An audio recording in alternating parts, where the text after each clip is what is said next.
Salut, salut. Alors ce soir, nous allons parler d'égoïsme. Ouais, non, en fait, on va parler d'amitié toxique et euh, de d'un message important à faire passer, surtout.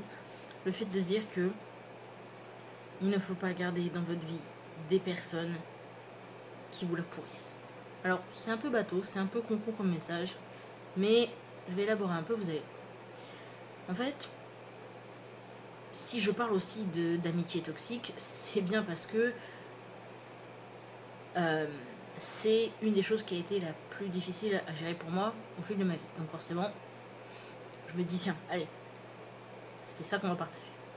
Alors en gros, d'aussi loin que je me souvienne, j'ai toujours été celle qui aide, qui se fout dans la merde pas possible, financière, mentale, physique, enfin bref.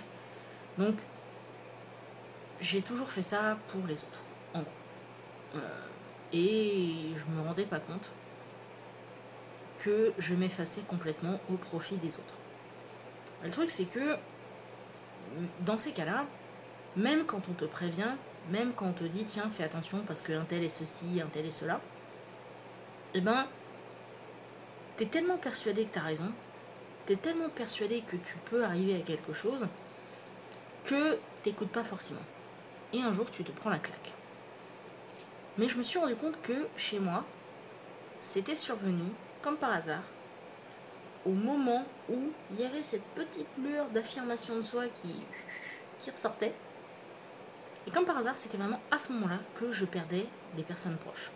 Bon, c'est arrivé 3 fois en tout en 32 ans, donc j'estime que c'est quand même correct, même si ça nécessite quand même de se poser quelques questions. Et pour la dernière personne en date, c'est très récent puisque c'est il y a à peine une semaine, et je me rends compte que pour cette personne-là, c'est ce qui a été le plus complexe, puisque pendant très très longtemps, je me suis posé la question, au vu des échanges, au vu de la dynamique dans l'amitié, je me suis dit, mais il y a des choses qui sont bizarres. Et en fait, au début, j'ai pratiquement rien dit, j'ai commencé à parler un petit peu. En fait, le but, c'était de pousser la réflexion pour voir où ça pouvait bloquer. Et j'ai finalement eu ma réponse. Dans le sens où je me suis rendu compte que, peu importe les échanges qu'on pouvait avoir, si j'avais l'impression de quelque chose et que son intention ne correspondait pas, en gros, ce qui devait primer, c'était son intention et pas le ressenti que j'avais. Par contre, de son côté, si je lui disais quelque chose et qu'elle l'interprétait d'une certaine manière, c'était son interprétation qui comptait et pas ce que je voulais dire moi. Alors, quand c'est pour quelques mots échangés, bon, ça va, à la limite. Au bout d'un moment, tu peux t'arranger. Mais quand tu te rends compte que c'est carrément par rapport à tout un tas de choses importantes dans la vie, là tu te dis ouais mais non. Et j'étais déjà dans une phase, on va dire, d'éveil, puisque j'ai découvert tout un tas de choses à mon sujet, surtout à partir de cette année.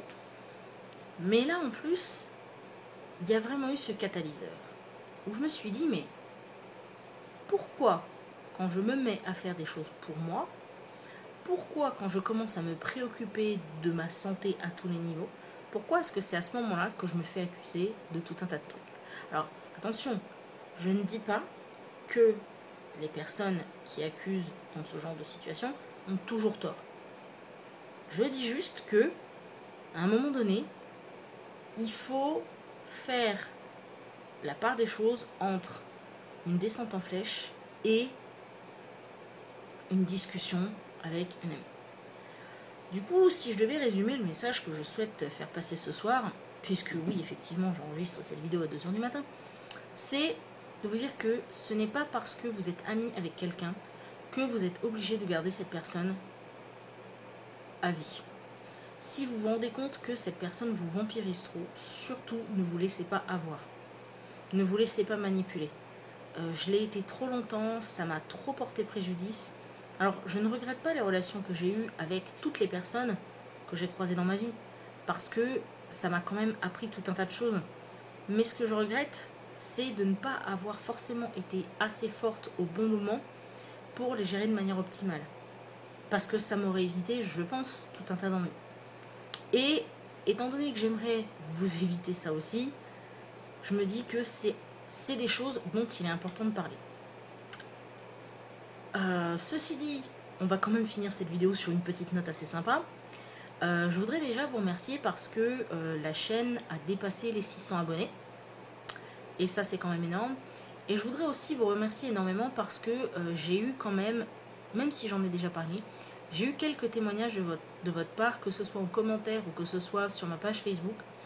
Et c'est en fait assez émouvant parce que même si je savais, ou en tout cas j'espérais que ça puisse arriver avec ma chaîne, ben, le fait que ça se concrétise, c'est quand même assez énorme. Bon allez, je vous fais des bisous, et puis surtout je vous dis à très bientôt.